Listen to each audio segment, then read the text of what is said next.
It was supposed to be Disney's next fairy tale blockbuster, a bold, modern reimagining of a timeless classic. But instead of magic and moviegoers, Disney's Snow White ended up with controversy, empty theaters, and a PR nightmare of epic proportions. And at the heart of the storm, Rachel Zegler, the film's young lead, whose off-screen words may have tanked the film before it even hit the big screen. Before we began our video, don't forget to hit the like and subscribe button for more content like this. Here's how one of Disney's biggest dreams turned into a cautionary tale no studio will forget anytime soon. People will line up, but they didn't.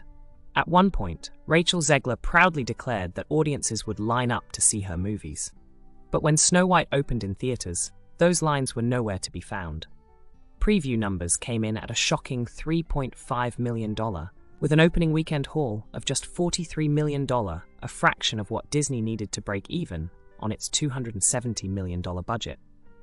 By comparison, even 2019 Dumbo outperformed it, with half the production cost. Online, fans shared screenshots of near-empty theaters, and the internet exploded with jokes, memes, and confusion.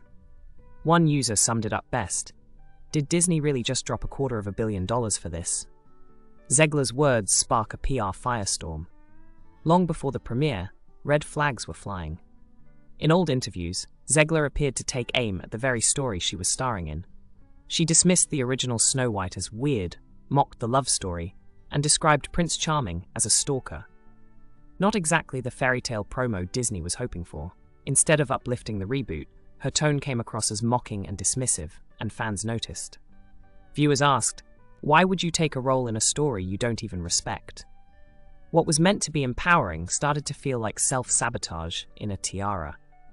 Things got even messier when Jonah Platt, son of Snow White producer Mark Platt, publicly slammed Zegler. In a now-deleted Instagram comment, he claimed his father had to personally fly out to confront Zegler and urge her to stop causing chaos. That post, along with a sea of negative headlines, only added fuel to the fire. Then came the Oscars. Zegler's icy chemistry with co-star Gal Gadot was obvious on stage. Later, she posted a not-so-subtle caption calling Gadot a pageant queen. Fans were quick to point out the tension and speculate on just how bad things had gotten behind the scenes. The CGI dwarfs disaster. Controversy continued with the dwarfs, or more accurately, the CGI creatures that replaced them.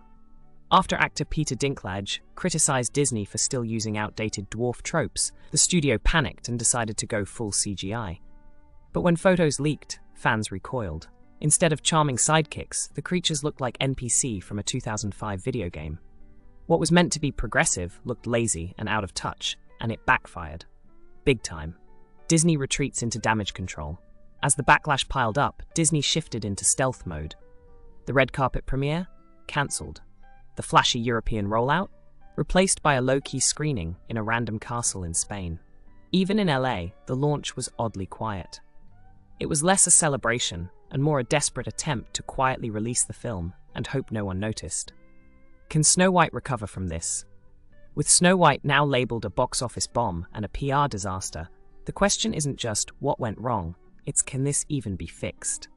From Rachel Zegler's polarizing interviews to infighting, failed CGI, and political backlash, this film's journey went off the rails before it even had a chance. It's no longer a fairy tale. It's a warning sign for every studio thinking of rebooting beloved classics without the magic and without the fans. What do you think? Was Rachel Zegler miscast? Did Disney fumble the whole project from the start? Drop your thoughts in the comments, and if you're still here, click next to uncover the wildest casting scandal Disney's ever faced. You don't want to miss it.